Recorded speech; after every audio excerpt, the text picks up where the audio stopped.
तो आज हम एक्सप्लेन करने वाले हैं हाल ही में आई सीरीज मिसेस देशपांडे को, जो एक सीरियल किलर पर बनी शानदार सीरीज है। इसलिए आप वीडियो को लाइक कर दीजिए। हम चलिए कहानी शुरू करते हैं। तो एपिसोड 1 की शुरुआत में हम एक लड़के को देखते हैं जिसका नाम विराट था और वो एक एक्टर है जिसकी कुछ फिल्में आई हैं। यहाँ विराट फोन पर बात करता हुआ अपने कमरे की ओर आ रहा था, जिसकी बातों से हमें पता चलता है कि विराट ने एक एक्ट्रेस से रात बिताने को कहा था, तो उस एक्ट्रेस ने मना कर दिया। इसलिए विराट किसी डीलर से 2 रशियन भेजने को कह रहा होता है। फिर विराट अपने रूम पर आता है और ड्रग्स लेने लगता है। तभी उसकी डोरबेल बजती है। इस पर विराट को लगता है कि रशियंस बड़ी जल्दी आ गई, पर यहाँ तो कोई आदमी था जो विराट पर आते ही हमला कर देता है। तब विराट बचने की कोशिश करता है, पर यह आदमी तो विराट को एक चमकदार रस्सी से गला घोंटकर उसे मार डालता है। इसके बाद वो विराट की लाश को शीशे के सामने रखता है और एक ट्रॉफी भी साथ में रख देता है। हालांकि हमें किलर का चेहरा नहीं दिखाते। फिर थोड़ी देर में यहाँ 2 रशियन आती हैं, जो विराट के घर में जैसे ही एंटर करती हैं, तो सामने विराट की लाश देखकर उनके होश उड़ जाते हैं। और फिर वहाँ पुलिस आती है। ये केस पल्लवी नाम की एक ऑफिसर हैंडल कर रही थी। तभी वहाँ अरुण नाम के मुंबई कमिश्नर आते हैं, जो विराट की लाश देखकर पल्लवी से पूरा मैटर पूछते हैं। तब पल्लवी बताते हैं कि विराट ने इन 2 रशियन को बुलाया था, इसलिए उसके कहने पर गार्ड ने यहाँ के कैमरे बंद कर दिए थे।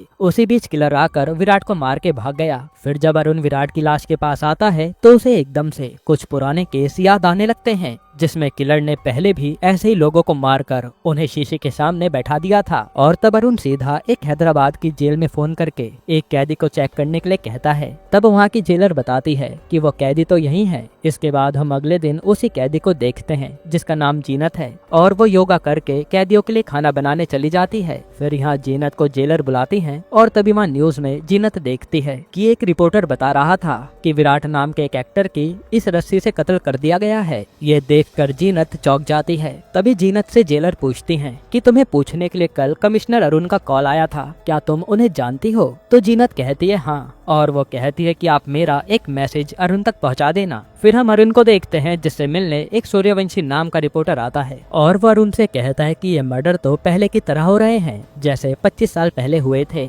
और मुझे लगता है कि वो सीरियल किलर फिर से लौट आया है। इस पर अरुण कहता है कि ऐसा कुछ भी नहीं है, और ये बात आप पब्लिक के सामने मत करना, वरना लोग डरने लगेंगे। तब सूर्यवंशी कहता है कि 25 साल पहले वाले सीरियल किलर को भी आप पकड़ नहीं पाए थे, और फिर भी आपको प्रमोशन मिला था, इसलिए इस बार तो आप अपना काम अच्छे से करना। जिस पर अरुण कुछ भी नहीं कहता। इसके बाद हम एक आदमी को देखते हैं जो किसी के घर में चुपचाप घुसता है, जहाँ एक कपल और उनकी बेटी सो रही होती है। अब ये आदमी क्या करता है वो हमें आगे दिखाया नहीं जाता। फिर अगले दिन जेल में जीनत से मिलने अरुण आता है, और यहाँ वो पूछता है कि बताओ तुम हमारी कैसे मदद कर सकती हो। असल में जीनत ने अरुण के लिए यही मैसेज भेजा था कि मैं आपके इस मर्डर वाले केस में मदद कर सकती हूँ। तब अरुण जीनत को अकेले में ले जाकर कहता है, तो कैसी आप मिसेस देशपांडे? यानी जीनत का असली नाम मिसेस सीमा देशपांडे है। यहाँ से अब दोस्तों हम जीनत को सीमा ही कहकर बुलाएंगे। फिर यहाँ सीमा कहती है कि अगर आपको किलर को पकड़ना है तो उसकी तरह सोचना चाहिए, क्योंकि उसने मेरे स्टाइल को कॉपी किया है। तब हमें पता चलता है कि सीमा ने 25 साल पहले 8 लोगों का मर्डर किया था, जिसके बाद सीमा को अरुण ने पकड़ा और फिर जेल में डाल दिया। पर अब 25 साल बाद फिर से वही सीरियल किलिंग शुरू हो गई है, और विराट से पहले 2 लोग और मारे जा चुके हैं। इसलिए सीमा कहती है कि मुझे आप अपने साथ रख लीजिए, मैं किलर को पकड़ने में मदद कर सकती हूँ। जो सुनकर अरुण चला जाता है। इसके बाद अरुण सीधा अपने सीनियर के पास आता है और उन्हें कहता है कि हमें सीमा को बाहर निकालना ही पड़ेगा, क्योंकि वो किलर की तरह सोचती है। इसलिए किलर को पकड़ना है तो सीमा मेरे साथ होनी चाहिए। जिस पर सीनियर तो कहते हैं कि ये बात मीडिया में फैली कि किलर पुलिस के साथ में काम कर रही है, तो हमारी बहुत बदनामी होगी। लेकिन अरुण कहता है कि आप सारा ब्लेम मुझ पर डाल देना, बाकी मैं देख लूंगा। इस तरह से अरुण को सीमा को जेल से निकालने की परमिशन मिल जाती है। इसके बाद हम एक आदमी को कुछ ड्रग्स माफिया के लोगों से मिलते हुए देखते हैं, जहां वो आदमी यहाँ के बॉस से कहता है कि माल आने वाला है, और जैसे वो अपने पैसे लेकर यहाँ से निकल रहा होता है, तभी पुलिस आकर इन सबको अरेस्ट कर लेती है और इन सबको जेल में डाल दिया जाता है। इसके बाद उसी आदमी को जो यहाँ माल के बारे में बताने आया था, उसे पुलिस वाले बाहर निकालते हैं और सीधा यहाँ के इंचार्ज के पास लाते हैं। तब हमें पता चलता है कि ये आदमी तो एसीपी तेजस है, जो अब तक अंडर कवर ऑपरेशन कर रहा था, और वो पुलिस वाले को गाली देने लगता है कि ऐसे अरेस्ट करने के लिए किसने कहा था? मेरी 3 महीने की मेहनत बर्बाद कर दी तुम सबने, क्योंकि मैं जल्द ही डीलर तक पहुंचने वाला था। पर वो पुलिस वाला बताता है कि कमिश्नर अरुण के ऑर्डर थे कि आपका ये मिशन हमें खत्म करना है। जिसके बाद तेजस यहाँ से सीधा अरुण से मिलने आता है, तो वो अरुण से भी यही कहता है कि सर आपने मेरी मेहनत बर्बाद कर दी। तब अरुण कहता है कि उस केस से भी बड़ा केस मेरे पास है, जो मुझे लगता है कि तुम्हें काम करने में मजा आएगा। फिर वो तेजस को वो केस की फाइल्स देते हैं और कहते हैं कि इन्हें पढ़ लो, अब से ये केस तुम हैंडल करोगे। तब तेजस वो फाइल लेकर पढ़ने लगता है। इधर सीमा जेल के किचन से कुछ पीस कर उसे अपनी लॉन्ड्री में रख लेती है। अब ऐसा क्यों, वो आगे ही पता चलेगा। फिर यहाँ तेजस के पास अरुण आकर उसे बताता है कि 25 साल पहले सीमा ने वो मर्डर्स किए थे जो तुमने फाइल में पढ़ा, और अब 25 साल बाद वैसे ही 3 मर्डर हो चुके हैं जहाँ लाश को शीशे के सामने रखा जाता है। फिर यहाँ तेजस पूछता है कि सीमा का नाम हैदराबाद के जेल में जीनत से क्यों है। तो अरुण बताता है कि असल में जब सीमा ने मर्डर किए तो 8वें मर्डर के बाद मैंने उसे पकड़ा था और हमारे पास केवल एक ही मर्डर के सबूत थे कि उसने वो मर्डर किया है, इसलिए हमने सीमा से बाकी सारे मर्डर्स कन्फेस करने के लिए कहा था। तो उसने भी शर्त रखी कि अगर हम उसको नई पहचान के साथ दूसरे जेल में भेजेंगे तो वो सब कन्फेस कर लेगी, इसलिए हमें उसकी बात माननी पड़ी। और अपने कन्फेशन के बाद सीमा जीनत बनकर हैदराबाद जेल में चली गई। फिर आगे अरुण कहता है कि अब हम सीमा की भी मदद लेंगे इस सीरियल किलर को पकड़ने के लिए, क्योंकि वो सीमा के ही पैटर्न को फॉलो कर रहा है, जिस पर तेजस को सही तो नहीं लगता,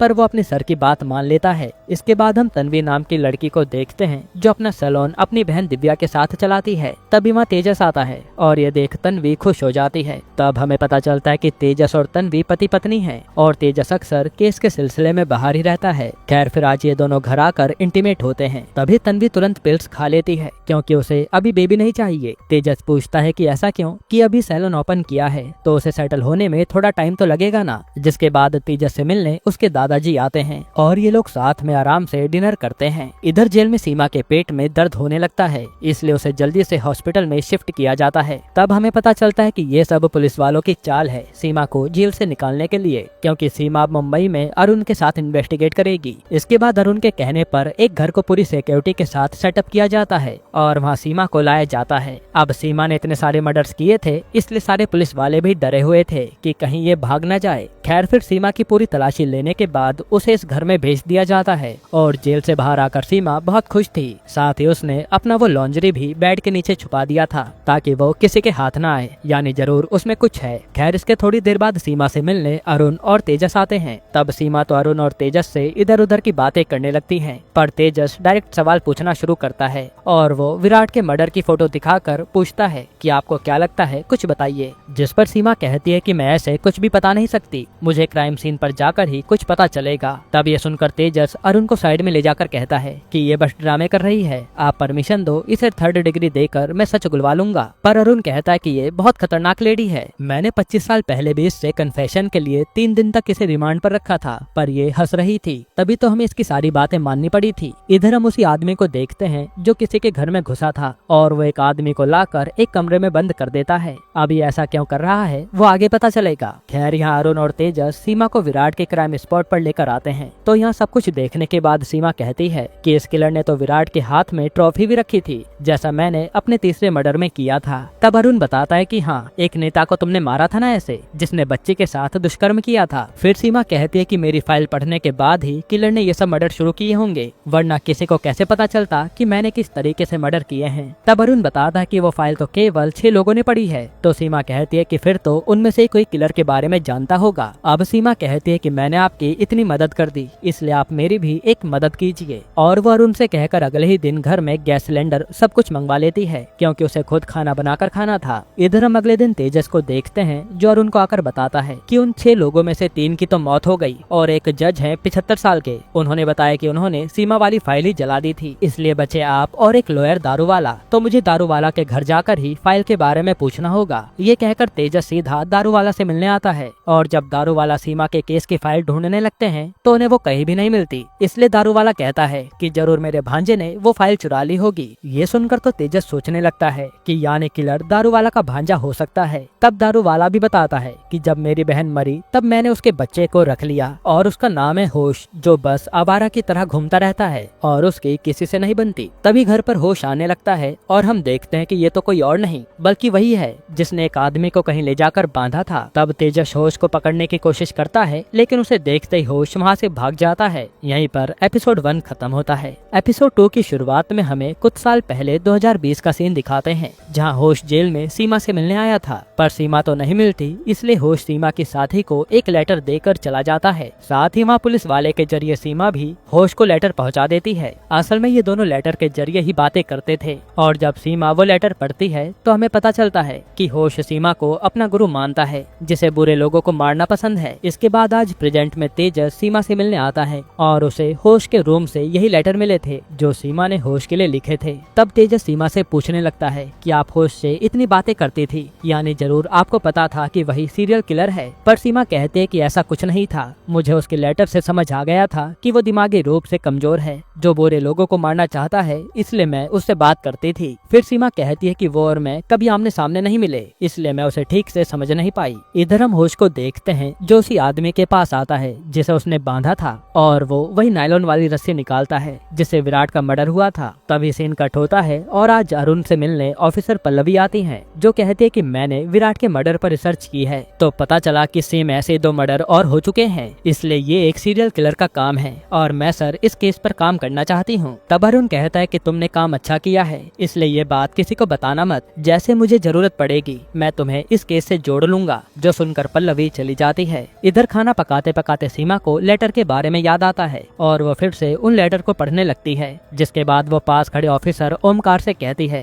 कि मेरी तेजस से बात कराओ। तो फिर वो तेजस को बताती है कि होश ने मुझे 12 जुलाई तक लेटर लिखे थे, जहाँ वो आराम से बात कर रहा था, पर फिर लेटर आने ही बंद हो गए। जिसके बाद सीधा 17 अगस्त को उसका लेटर आया था और उसमें वो काफी भड़का हुआ लग रहा था, जिसका मतलब है कि इन दिनों होश से कोई मिला होगा जिसने उसे भड़काया है। ये सुनकर तो तेजस समझ जाता है कि इन दिनों होश किससे मिला था वो पता करना होगा, इसलिए वो सीधा दारू वाला के पास आता है और पूछता है कि जुलाई से अगस्त में तेजस कहाँ था, जिस पर दारू वाला को पहले तो याद नहीं आता। फिर वो बताते हैं कि उस समय एक कंस्ट्रक्शन कंपनी में वो काम करता था और उसका एक दोस्त भी बना था। उसके बाद उसने वो काम भी छोड़ दिया, हालांकि मुझे कंपनी का नाम तो नहीं याद, बस उसकी गाड़ी पर चील का लोगो था। तब ये सुनकर तेजस उसी कंपनी का पता करवाने लगता है। फिर सब पता करने के बाद तेजस एक इंजीनियर से आकर मिलता है जो काम करवा रहा था। यहाँ वो होश के बारे में पूछता है तो वो इंजीनियर कहता है कि वो होश पागल था जो किसी से भी चेप हो जाता था। मैं तो उसे काम पर रख नहीं रहा था, पर हमारे प्रोजेक्ट मैनेजर जतिन के कहने पर मैंने उसे काम पर रख लिया था। तब तेजस पूछता है कि जतिन कहाँ है, तो यह आदमी कहता है कि जतिन लोनावला गया था अपनी फैमिली के साथ,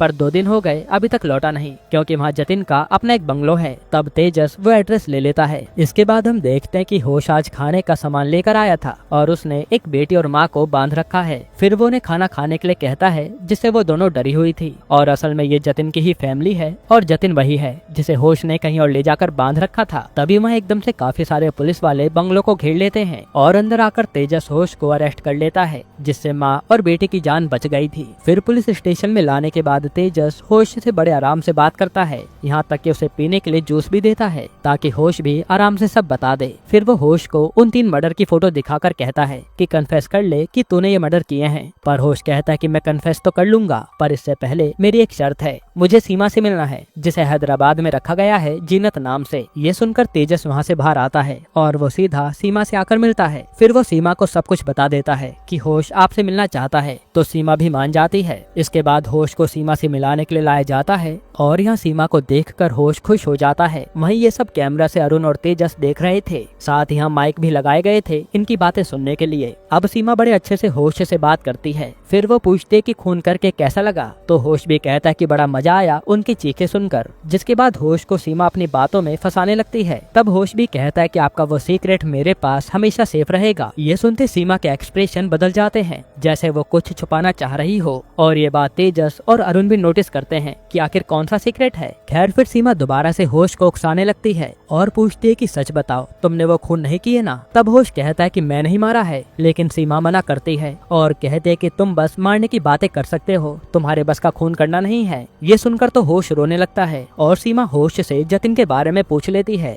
जिसका पता लेकर तेजस अपनी टीम को भेज देता है जतिन को बचाने के लिए, क्योंकि वो अभी जिंदा था। तभी सीमा होश को अपने पास खींचती है और उसके कान में कुछ कहती है। साथ ही उसने माइक पर भी अपना हाथ लगा लिया था ताकि ये तेजस और अरुण कुछ सुन ना पाए। जिसके बाद तो होश खूब रोने लगता है। वहीं तेजस भाग कर आता है। फिर तेजस पूछता है कि बता, तूने होश से क्या कहा। पर सीमा कुछ नहीं कहती और ये लोग होश को हॉस्पिटल भेज देते हैं। फिर सीमा अरुण से कहती है कि होश ने कोई कत्ल नहीं किया, वो बस ऐसी बातें बना रहा था और मुझे लगता है कि अभी खूनी कहीं बाहर घूम रहा होगा। जो सुनकर अरुण परेशान हो जाता है। इसके बाद हम एक आदमी को बार में देखते हैं जो लड़कियों के साथ अय्याशी कर रहा था। फिर वो नशे में अपने घर की ओर जाने लगता है और हम देखते हैं कि कोई उसका पीछा कर रहा है। वहीं यहाँ पुलिस जाकर जतिन को छुड़ा लाती है और वो एकदम सेफ था। फिर अगले दिन तेजस आकर सीमा से मिलता है और धन्यवाद कहता है कि आपके कारण जतिन बच गया। तब सीमा भी उसे अपने हाथ का बना खाना खाने को कहती है, जिस पर तेजस मान जाता है। फिर सीमा उससे उसकी फैमिली के बारे में पूछती है, जिस पर तेजस कहता है कि मेरे मम्मी पापा इस दुनिया में नहीं है, मैं अपनी बीवी और दादाजी के साथ रहता हूँ। तब सीमा भी कहते कि मैंने केवल उन्हीं लोगों को मारा है जो घिनौने काम करते थे, चाहे तो आप अरुण से पूछ लेना। ये सुनकर तेजस चला जाता है। इसके बाद तेजस अपने ऑफिसर के पास आता है और उससे वही वॉइस रिकॉर्ड करने को कहता है जो सीमा ने होश के कानों में कहा था, पर इस काम में थोड़ा टाइम लगने वाला है। फिर तेजस घर आता है जहां ये सब मिलकर दादाजी का जन्मदिन मनाते हैं। वहीं यहाँ सीमा वहां खड़े पुलिस वाले से बात करने लगती है, जिससे पुलिस वाला भी बात कर रहा था।